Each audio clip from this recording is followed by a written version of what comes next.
એની કિંમત શું મળે વિદ્યાર્થીઓ 1. હવે આ એની કિંમત તમે આ બેમાંથી કોઈ પણ એક સમીકરણમાં મૂકી શકો છો. બરાબર? ચાલો આપણે એને પહેલા સમીકરણમાં મૂકીએ. એની કિંમત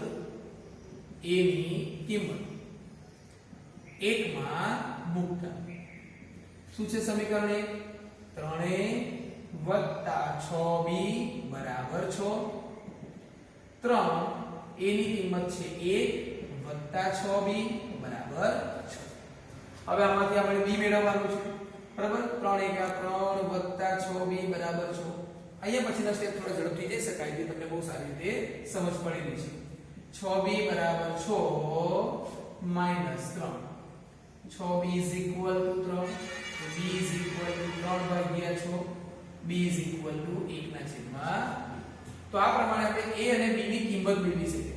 પણ પ્રશ્નમાં આપણને ચલ આપ્યા છે x અને y. તો a અને b ની કિંમત મૂકીએ ત્યાં જવાબ પૂરો થતો નથી. હજુ આપણે x અને y શોધવા માટે જે ધારણા કરીએ એ ધારણામાં પાછી કિંમતો મૂકવી પડે. જો વિદ્યાર્થી 1/x = a અને 1/y = b ધાર્યા. 1/x એના a ની કિંમત શું મળે છે? તો a ની કિંમત છે 1. બરાબર? એ જ રીતે આ બાજુ 1/y b ની કિંમત આપણે મેળવી 1/2. હવે વ્યસ્ત પ્રમાણ લેતા કોઈ પણનો છેદ ન હોય તો આપણે એનો છેદ 1 વિચારી શકીએ. હવે એને ઉલટાઈ વ્યસ્ત લેશું તો શું જવાબ મળશે? x = 1 અને આ તરફ અહીંયા વ્યસ્ત લઈએ એટલે y = 2. આમ આપણને આપેલ દ્વિચલ સુરેખ સમીકરણ યુગ્મનો ઉકેલ x = 1 અને y = 2 મળે છે. ચલો વિદ્યાર્થીઓ, આ ગણતરી આપણે 1/x = a અને 1/y = b લઈ લઈએ. કદાચ આ જ દાખલાને જો ટૂંકમાં ગણવો હોય અથવા બીજી રીતે ગણવો હોય તો કઈ રીતે ગણાય, જેની સમજ પણ આપણે જે તે વિડિયોમાં મેળવેલી છે. તો વિદ્યાર્થી મિત્રો, તમને યાદ હશે કે રીત નંબર 2 પ્રમાણે તમે સીધે સીધી લોકની રીતનો ઉપયોગ કરી શકો છો અને આ રીતે લખવાથી પણ આપણા કંઈ ગુણભાર ઓછા થતા નથી. બરાબર છે? આપણને પ્રાપ્ત થતા ગુણ એના એ જ રહેશે. તો વિદ્યાર્થી મિત્રો, અહીંયા જુઓ, તમારે આમાં પણ x y ને પેલી બાજુ લઈ ગયા પછી આપણને જે બે સમીકરણ મળે છે તેમાં તમારે કોઈ એક ચલના સહગુણકો સરખા કરવાના છે. આપણે લોકની રીત વાપરીએ છીએ. બરાબર? અહીંયા ઉલ્લેખ પણ કરી દઈએ લોકની રીત. તો કોઈ પણ એક ચલના સહગુણકો સરખા કરવાના છે. તો તમે જોઈ શકો છો અહીંયા x નો સહગુણક છે 6 અને ત્યાં x નો સહગુણક છે 2. બરાબર છે? તો હમણાં જેમ આપણે આગળ જોયું તેમ 2 ને 3 વડે ગુણવાથી આપણે 6 મેળવી શકીએ છીએ. એનો મતલબ થાય આ નંબર 1 ગણીએ અને આ નંબર 2 આપી દઈએ. બરાબર છે? એનો મતલબ થાય સમીકરણ 2 ને 2 વડે ગુણતા. સમીકરણ 2 ને 2 વડે ગુણતા. ઓકે? તો પહેલા સમીકરણને ગુણવાની જરૂર નથી એટલે એવું જ લખીએ 6x + 3y = 6xy. બીજા સમીકરણના દરેક પદને 2 વડે ગુણો. કોઈ પણ પદ ગુણવા સિવાય બાકી ન રહેવું જોઈએ. 2 વડે ગુણતા 2 વડે ગુણતા 2 વડે ગુણતા. તો શું જવાબ મળે છે વિદ્યાર્થીઓ? ઓકે સોરી, 2 વડે નહીં ગુણવા પડે. કેટલા વડે ગુણવાના છે? 3. x ના સહગુણક સરખા કરવા માટે 3 વડે ગુણવા પડશે. તો અહીંયા પણ 3 વડે અને 3 વડે ગુણતા. ઓકે, હવે ગુણાકાર કરીએ. 3 × 2 = 6x, 3 × 4 = 12y અને 3 × 5 = 15xy. બરાબર? જેના સહગુણકો સમાન બનાવ્યા એની નિશાની અલગ અલગ દર્શાવો એટલે કે અહીંયા આવશે માઈનસ અને અહીંયા પણ માઈનસ. ક્લિયર? હવે પછીનું જે સાદું રૂપ છે બરાબર ધ્યાનપૂર્વક સમજી લઈએ. 6x ધન 6x નો ડોટ થાય છે. તો વિદ્યાર્થી મિત્રો, વધે છે શું આપણી પાસે? +3 - 12 એટલે જવાબ આવશે -9. 3 માંથી 12 ગયા 9. અહીંયા જુઓ 6xy માંથી 15xy ગયા એટલે આપણો જવાબ આવે છે -9xy. આ પ્રમાણે સમીકરણનો નિયમ છે કે બરાબરની બંને બાજુ સરખું પદ સરખી ક્રિયામાં હોય તો કટ કરી શકાય. તો તમે જોઈ શકો છો કે બરાબરની બંને તરફ y ગુણાકારમાં છે એટલે બંને તરફમાંથી y કટ થાય. તો આપણને શું મળે છે વિદ્યાર્થીઓ? બરાબર છે? જો હજુ તમે કટ કરી શકો, માઈનસ પણ કટ કરી શકો. તો આપણું પરિણામ છે 9 = 9x. 9 = 9x. 9 આ બાજુ 9/9 = x માટે 1 = x. તો જો સીધે સીધું આપણને જવાબ મળી જાય છે ટૂંકી ગણતરી. હવે એ x ની કિંમત તમે પહેલામાં અથવા બીજામાં ગમે તેમાં મૂકી શકો છો. તો લખીએ x ની કિંમત સમીકરણ 1 અથવા તો સમીકરણ 2 માં મૂકતા કોઈ પણ એકમાં મૂકો કઈ વાંધો નહીં. ચાલો શું છે સમીકરણ 2? 2x 4y 5xy. અહીંયા કિંમત મૂકવામાં થોડીક ચોકસાઈ રાખો વિદ્યાર્થીઓ કે જ્યાં આપણને x દેખાય ત્યાં આપણે 1 લખવાનું છે. 2x ની જગ્યા પર 1 4y as it is 5 x ની જગ્યા પર 1 અને y નો છે 2 કા 2 4y = 5y. ઓકે, હવે સજાતીય પદોનો સરવાળો બાદબાકી થાય એનો મતલબ કે આપણે y વાળા પદને y સાથે ભેગા કરવું, પેલી બાજુ લઈ જવું તો આપણને જવાબ મળશે 2 = 5y - 4y માટે 2 = 1. તો જોઈ શકાય છે કે આપણને સીધો x અને y નો જવાબ માત્ર લૂપની રીતે કરવાથી મળી જાય છે. ઓકે વિદ્યાર્થીઓ, આ આપણે પાઠ નંબર 3 નું પુનરાવર્તન પૂરું કર્યું. આદેશની રીત, લૂપની રીત, ચોકડી ગુણાકારની રીત અને આ છેલ્લી રીતના દરેક દાખલા આપણે જુઓ પુનરાવર્તનમાં રજૂ કર્યું. આની વધુ સમજ મેળવવા માટે બરાબર છે આગળ ચાલેલી વિડિયોનું તમે ફરીથી પાછું રિવિઝન કરી શકો છો. જે વિડિયો નંબર છે 7, વિડિયો નંબર 8, વિડિયો નંબર 9 અને વિડિયો નંબર 10. 7, 8, 9, 10 આ વિડિયોનું ફરી તમે જો પુનરાવર્તન કરશો તો તેમાં તમને એક કરતા વધુ દાખલાઓ દરેક રીતમાં જોવા મળશે. ચલો વિદ્યાર્થીઓ,